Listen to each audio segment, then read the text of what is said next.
Hi, ഞാൻ ഷിജാബ് exclusive care പട്ടതിൽ നിന്നാണ്. IPhone 15 series ലോഞ്ചായി വന്നപ്പോൾ കമ്പനി കൊണ്ടുവന്ന ഏറ്റവും വലിയൊരു പ്രത്യേകത എന്ന് പറയുന്നത് ലൈറ്റനിങ് കേബിളിൽ നിന്ന് സി പോർട്ട് കേബിളിലേക്ക് ചേഞ്ച് ആയിട്ട് വന്നതാണ്.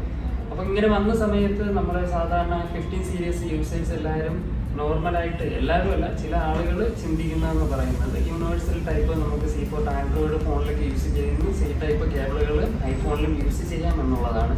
പക്ഷെ അങ്ങനെ യൂസ് ചെയ്യുന്ന സമയത്ത് ഒരുപാട് കംപ്ലൈൻറ്റുകൾ ഫോണിന് ഉണ്ടാവാൻ ചാൻസ് കൂടുതലാണ്. അതിലുണ്ടാകുന്ന കംപ്ലൈൻറ്റുകൾ എന്ന് പറയുന്നത് സാധാരണ യൂണിവേഴ്സൽ ടൈപ്പ് കേബിളുകൾ യൂസ് ചെയ്യുമ്പോൾ അതിനുണ്ടാകുന്ന കംപ്ലൈൻറ്റുകൾ എന്ന് പറയുന്നത് ഫോൺ ഹീറ്റ് ആവുക, അതുപോലെ തന്നെ ചാർജ് ആവാതിരിക്കുക, അതുപോലെ ടച്ച് ഇഷ്യൂസ്, ഇങ്ങനെയുള്ള ഒരുപാട് കംപ്ലൈൻറ്റുകൾ ഫോണിന് ഉണ്ടാകാൻ ചാൻസ് കൂടുതലാണ്. അപ്പോൾ ഐഫോൺ 15 സീരീസ് യൂസ് ചെയ്യുന്ന ആളുകൾ പ്രത്യേകിച്ച് ശ്രദ്ധിക്കേണ്ടത് ഒന്നുകിൽ അതിൻ്റെ ഒറിജിനൽ ചാർജർ യൂസ് ചെയ്യുക, അല്ല എങ്കിൽ MFI സർട്ടിഫൈഡ്